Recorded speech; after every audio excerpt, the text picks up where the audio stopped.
The following is a fan-based video review under fair use. Earthquake is owned by Universal Pictures, the Filmmakers Group, and Mark Robson. Please support the official release and streaming services.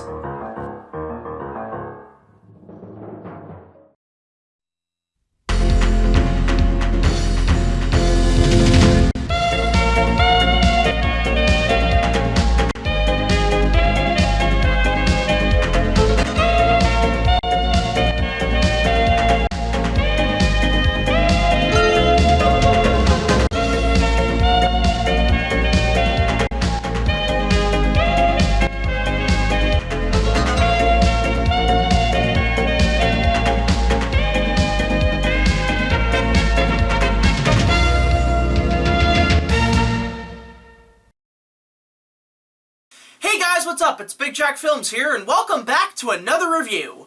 A while back, I went to see a natural disaster film starring Dwayne "The Rock" Johnson, simply known as San Andreas. For what it was a passable generic disaster movie about a massive earthquake that strikes off the coast of California. It was quite fun, entertaining, and had a lot of action and special effects sequences that actually jumped higher than a frickin' shark. And for all that effort and fun that went into it from the cast and crew, the only thing I could say was, I've seen this before. Yeah, this was already done. Somebody else already did this movie. Simpsons did it, Simpsons did it. No. Even before The Simpsons. The whole plot of Los Angeles getting hit by the big one was actually done in the 1970s with plenty of practical effects and an all-star cast.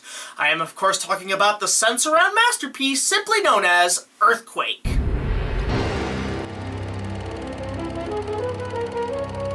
The story is quite a simple one, as it follows several characters living their normal lives in the sunny rocklands of California, which always seem to be attacked or destroyed by something every Thursday in recent years. But the residents here reside in the city of Los Angeles. There's the mayor, played by John Randolph, who you may recognize from another 70s classic. 6 of our guys are cut off in the bush, and you're building monkey traps. That's right, it's Captain Ross from the 1976 King Kong. You know, I gotta admit, for a New York desk guy, you got a lot of guts. There's a cop, played by George Kennedy, who quits his job after years of pursuing crime. He meets up at a bar for a few drinks with a couple of crazy characters, including a daredevil. No, not that one. Miles, played by Richard Roundtree. And their recently hired lady friend, played by Victoria Principal. But our main story focuses on Graf, played by Captain Taylor himself, Charlton Heston, who is not in the brightest of spirits as his elderly wife, played by Ava Gardner, is a whiny, spoiled old bitch that Heston has to deal with on a daily basis. And it seems he has no choice in the matter since her father, played by Lorne Greene, has just offered him to carry on the family business. But Heston has been recently seeing a young mother, played by Geneva Buljuld, and her son, played by Tiger Williams, and has been living a secret double life with the woman in a romantic affair. Okay, insert awkward Maury Povich joke, and we're good. But when the entire cast seems to be pulling hair at one another, disaster strikes as a massive 8.3 earthquake strikes the entire city, leaving LA in absolute ruins. So Heston, the cop, and the other characters now must find a way to survive the incoming aftershocks, fires, and floods in order to make it out alive. So, what are my thoughts on this Hollywood classic from the 1970s? Well, funny enough, I never got around to watching this film until very recently. A few years ago, I watched it on an old VHS and later DVD, and I gotta say that this could very well be a hidden gem of 70s cinema. Why do I say hidden? Well, it's a movie that did extremely well when it came out. In fact, it was a box office smash. But nowadays, it's completely forgotten by today's filmgoers, and it's a real shame because the movie in a way started the disaster genre of today. Yeah, sure, there were films like Hindenburg, The Poseidon Adventure, and a few films about the Titanic. Hell, the film found itself in a race against the clock to beat out the other big disaster film of that year, The Towering Inferno. Man, John Guillermin can never catch a break with Universal, can he? But nothing surpassed the fury of Earthquake with its all-star cast, great suspense and music, and some very well-crafted action scenes and special effects. Yeah, come to think of it, this movie is actually quite decent. Who made this?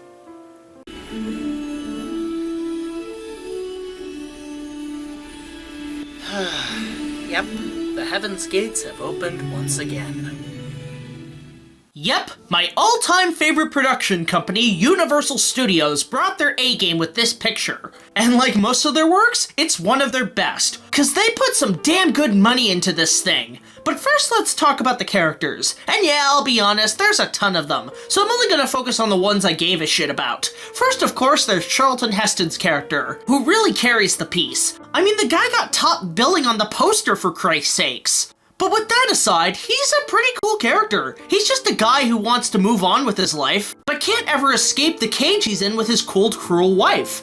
But once the action gets going, it's the Heston we all know and love. Very heroic and action-oriented. I mean, they could have easily gone cuckoo with this movie and have Heston square off with the earthquake itself. That's how badass he is, people. In fact, he could have just said this line and the movie would have totally been worth it. Get your stinking rocks off my city, you damn dirty earthquake!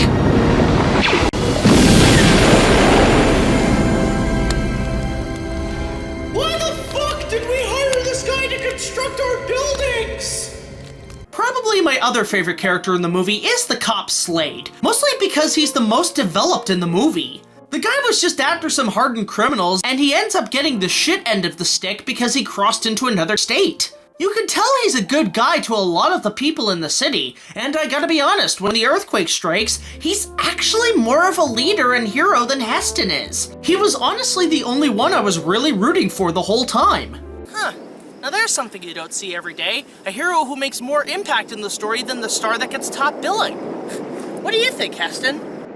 God damn you all to hell! Yeah, I know the feeling. It always sucks when the villains win. Oh, speaking of which, if the earthquake wasn't enough of a villain in this movie, there's also this army guy played by Marjoe Gortner thrown into the mix. And while his character is kinda pointless, I mean, come on, why do all these disaster movies need a human villain? Isn't Mother Nature enough of a bitch to hate? He is a bit chilling at times and kinda creepy in a few scenes. You can tell Marjoe is just chewing up scenery whenever he can. Other characters like the mom and son, the daredevil, the mayor, and so on all have enough time to shine and give a good laugh here and there. But the main star of the movie is the earthquake itself. And to be honest, holy shit are these effects impressive. In fact, the whole scene is an incredible watch and worth the price of admission alone. And the best part is, a lot of it was done in miniatures. The whole model of LA was actually the size of a large parking lot, shot at a high frame rate to give the illusion of a massive scale disaster occurring on screen. And the details on the model sets are exquisite and outstandingly well done. The visual effects were handed over to Glenn Robinson, who I gotta say did an outstanding job on the effects. And it would come in handy because a few years later he would end up doing the effects for the 1976 King Kong. Well, with my show, everything connects to King Kong somehow. The sound was also great in the film. There were times that I could feel the tremors of the event. In fact, the sound was so good you could... What the hell was that? Anyway. This is one of those movies that you have to watch on a big screen, and with a good loud sound system. The movie was originally presented in Sensurround, which was more of a gimmick to get people in seats. But it was one of the first films to utilize the surround sound system in movies, and it would eventually achieve them in the end because the film won 2 Academy Awards for Best Sound Mixing and Visual Effects. Sensurround was also planned for The Legend of King Kong in 1975, and even though Universal never made that movie, I can only imagine how the Sensurround would have been like for a film like Kong. And actually, the music is a nice piece in this movie. It makes me wonder who the hell composed it. Oh, this movie score went from a 6 to a perfect 10! Rocks are rolling, people! Yes, this movie's score was composed by the one and only John Williams in one of his first big hits at the time, since 1 year later he would end up getting his big break with Jaws. But his score for Earthquake is actually pretty damn good and really gives the film its suspense and adventurous quality. If you guys happen to come across the score, give it a listen. It's one of his most underrated. But funny enough, with all the entertainment this movie provides, there's one thing the film gave us that actually has become more popular than the film itself. In 1987, after the success of the King Kong encounter the previous year, Universal Studios Hollywood brought Earthquake, the big one, to the studio tour. The attraction recreates a simulation of what an earthquake would feel like in an underground subway, which kind of makes no sense since California is essentially God's Etch-a-Sketch on a daily basis.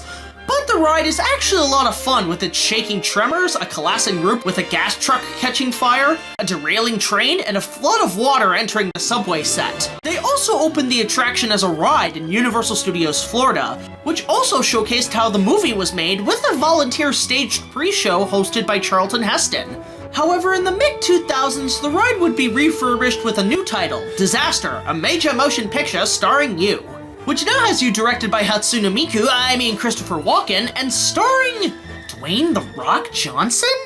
Huh. Now I get the feeling San Andreas was actually just pitched as Disaster the Motion Picture. The ride itself is overall a lot of fun, and I would highly recommend it.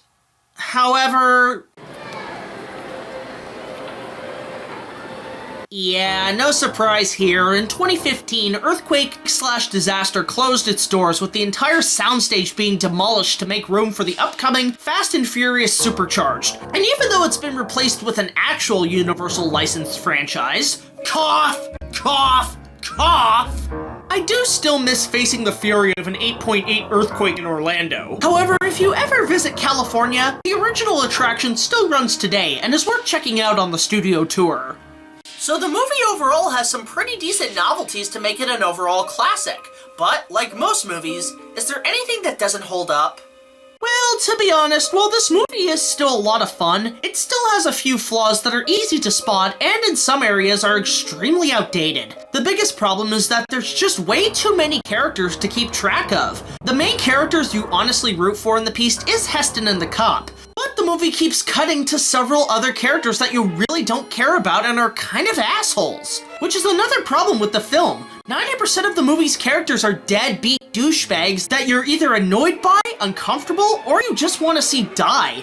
The villain, of course, feels completely unnecessary, and even Heston in some areas is slightly unlikable and can be a complete idiot. Oh yeah, that's another thing. A lot of the characters you want to see get their comeuppance or have a happy ending are completely anticlimactic. The scene where the real hero, the cop, and the villain come face to face is a prime example. The two are carrying firearms, for God's sakes. This would be a good opportunity to show survival and strength with a gunfight of sorts. Yeah, they can hide behind corners, reload a few magazines, and the villain can easily hold the stunt girl hostage, giving the cop a reason to fire. And it would be both justified and satisfying. But nope, the cop just straight up kills him. What the hell, movie? You just end it like that? Man, what a complete cop-out!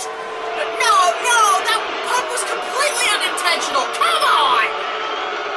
The other major downside to the film is how it ends. I mean, nothing wrong with the climax itself, it's got plenty of suspense and energy to it, but it's more on the ending to Heston's character. The ending has Heston and the cop digging away to a group of survivors, including the mom, the son, and his wife, all before the area floods and collapses. It all goes well, Heston saves the kid and his girlfriend as the water rises. It also seems like the wife is gonna get her comeuppance after being such a bitch in the entire movie, and Heston would live happily ever after with his girlfriend. But...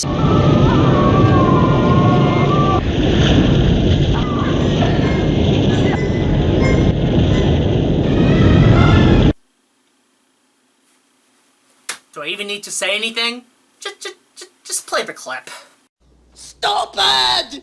You're so stupid! I mean, if you thought the anti-climax with the hero and villain was bad, good fucking God! The whole movie focused on Heston's character romantically interested with the girl and her son, and that his wife was overall a total useless cunt that you want to see crushed or drowned during the action parts of the movie. And Heston chooses this old bitch over the hottie he was going to end up with in the first place? You are an idiot! This is one of the stupidest and disappointing moments in any Universal movie since, well, Alan Grant getting friend-zoned in Jurassic Park 3! I mean, this whole ending with Heston makes no freaking sense, and it's really stupid! He chose one of the human villains over over the woman?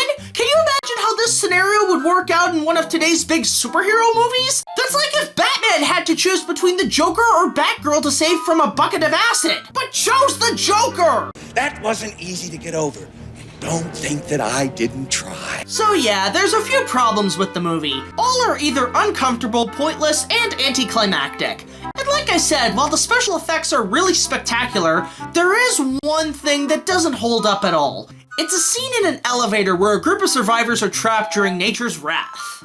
So, I'm gonna have to ask you all to prepare yourselves, because this is easily the worst bit in the entire movie. With that said, let's take a deep breath. Okay.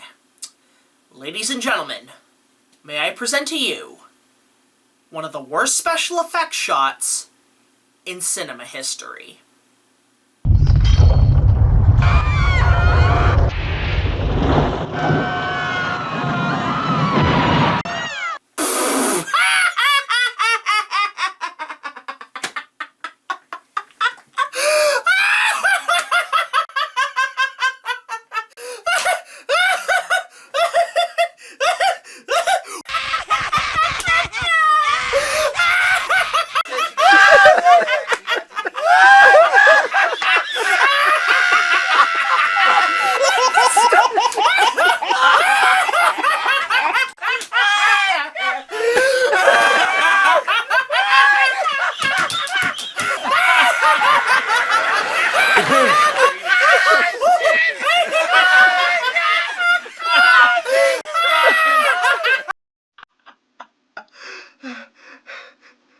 You serious?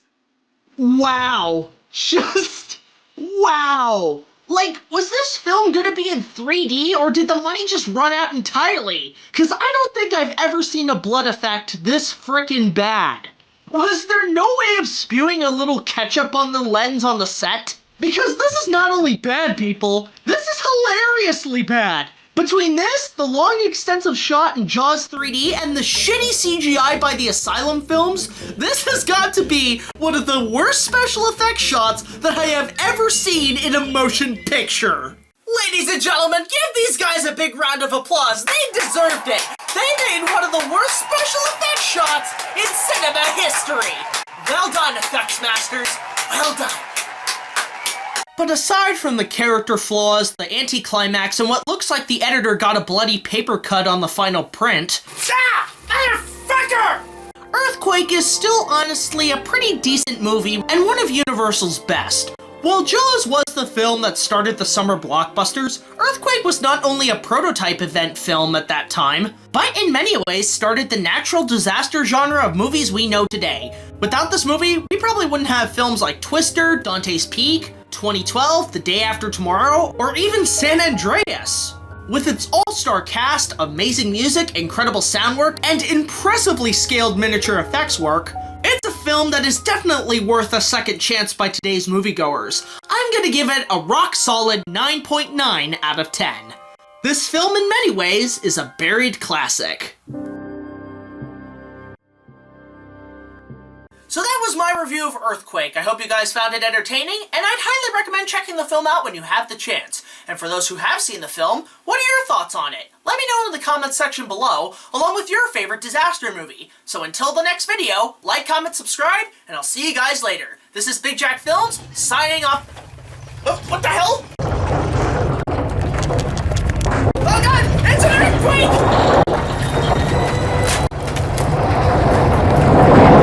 Everything's falling apart! Oh! Ah!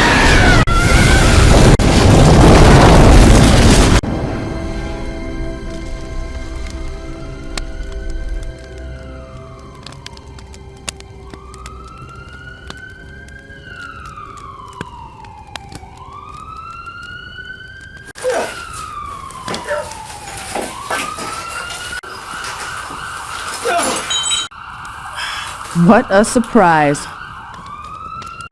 You sure are an annoying one, aren't you? Funny seeing you. If that is really you.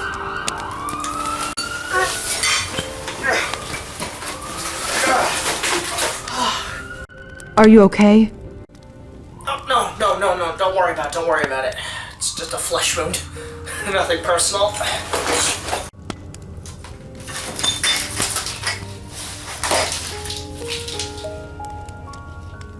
What is that? This movie? I don't know, I might review it sometime. Well guys, until the next video, like, comment, subscribe, and I'll see you guys later. This is BigJackFilms, signing off.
Right here, BLURAY is taunted only for Ramsey.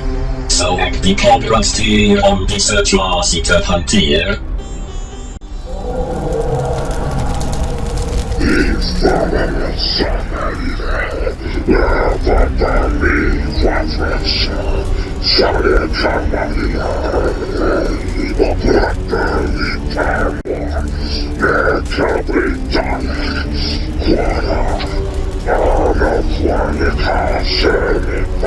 I'm a